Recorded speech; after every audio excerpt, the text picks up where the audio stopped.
Welcome back, everyone, to the Postgame show here on the USTFL, also known as the Uncensored Shit-Talking Fantasy League. It's been quite an incredible week this week. We had a lot of injuries, but it's all coming at the quarterback position, weirdly enough. Let's look into it.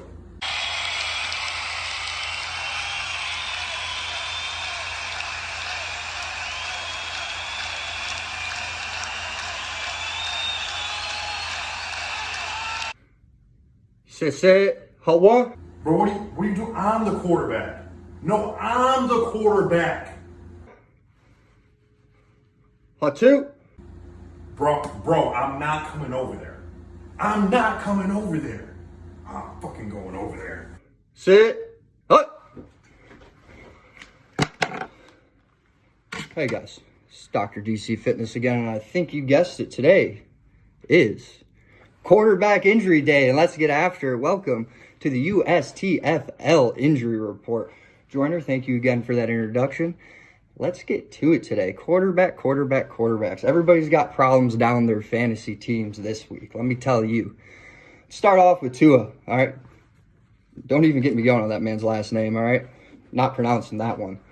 All right, but Tua was carted off the field after he was hit and railed on fourth down. Dolphins reportedly that he suffered a bruised rib. X-rays came back negative for any fractures, but bruised ribs, those are pretty serious.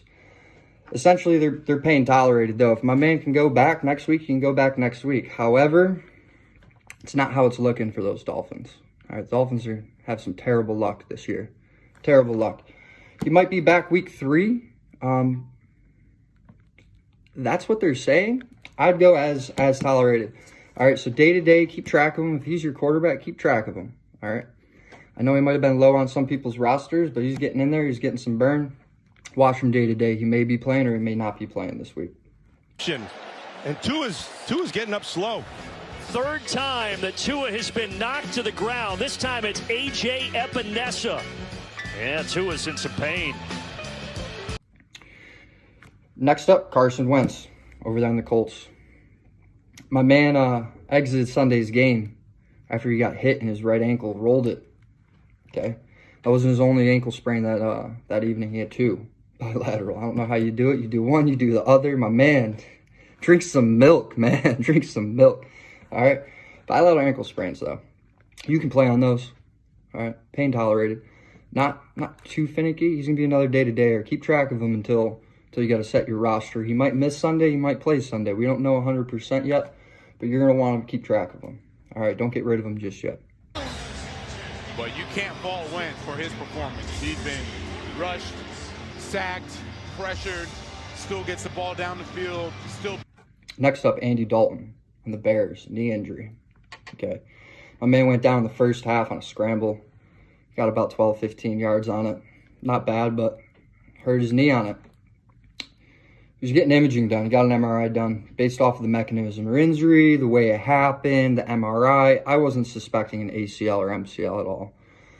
And imaging came back, the MRI came back, and said just that. No ACL, no MCL. Okay, but what they did come up with is that it was bone bruise. Okay, bone bruises, those ones can be very, very painful. All right, and the way they described this bone bruise is that the femur came in contact with the tibia. Okay, just like last week, we talked about this mechanism of injury happening where you compress down. There's something between the femur and the tibia, and it's called your meniscus. Okay, so in order to hit the bone, you got to go through the meniscus. All right, so they're saying bone bruise, but I'm here to tell you, I think there's a meniscus pathology happening around in there. So I would really keep an eye on this man. If Andy Dalton's your starter, I might want to start thinking of different quarterbacks here. Bone bruise, it's going to be out 3-4 weeks. All right, if it's a meniscus, looking at 4 or 5 weeks, depending on what they do. If it's an arthroscopy or repair, but keep track of him. All right, even when he comes back, all right, week 7, week 8. All right, how many games are you going to have him for? Is he going to be good? Is he still going to be in pain? Is he going to be as efficient? You got Andy Dalton, you might want to look at someone else. The game. Here's a replay look at it. All looks good here, and Dalton, wise decision to scramble. Rewind presented by Amazon Prime. Again, non-contact. He's kind of skipping out of bounds. And then the last quarterback we got here, Tyrod Taylor. sad right here. Texans guy, Tyrod. He was having a good game, but then he sustained a hamstring injury right before he ran 15-yard TD. Got the TD, but on the run, the coach even recognized that something wasn't right, man. Something wasn't right. Coach sees it. You got to believe it. Okay. They're not saying much about this. They're saying week to week, could be up to 4 weeks. All right. If they're saying up to 4 weeks, it's not just a typical hamstring strain. Okay. This could be a little bit more finicky, a little bit harder of an injury to recover from. So again, he's going to be a week to week guy. This week, I'd probably put him out for 2 weeks from now, 3 weeks from now, maybe looking at getting him back. But again, watch him day to day. He might be one that's out for 4 weeks. And again, when he comes back, he's going to be running for TDs, or is he going to be hesitant before he takes that ball through the gap? Back for the Houston Texans, Tyrod Taylor pulled up lame at the end of this throw, chucking it out of bounds there. Remember, he had the scramble touchdown earlier in the game. So those are our 4 main quarterbacks. Like I said last week, you can either listen to me, fix your lineup, get yourself some extra points, win yourself a little money at the end of this fantasy league, or at week 10, I can go check the roster and you can be last. Doctor, give me the news. I gotta. Now we're going to get into part of the segment which we all enjoy, the weekly power rankings. And I gotta say, I haven't seen this before. Someone to go from the donkey of the week all the way up to the top 3. God damn, Chili Willy! I see you, Ken. Let's check them out. Big points put up this week. 175. Holy shit. Then they got 159 by Low Key Faded, who had some quarrels about why his trade didn't go through and with the whole veto process. Apparently he didn't need the trade. And then we got Chili Willy coming out of the all the way up to the top 3. I see you, kid. So now we're at the part of the segment where we like to talk about the shittiest team of the week, and this is called the Donkey of the Week. So this week's Donkey of the Week is actually Team Cockamus Prime.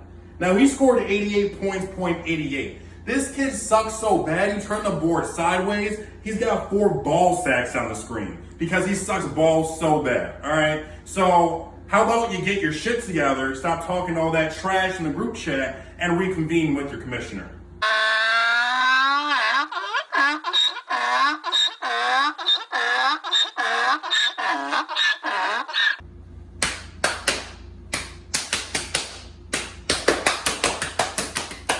See you next week.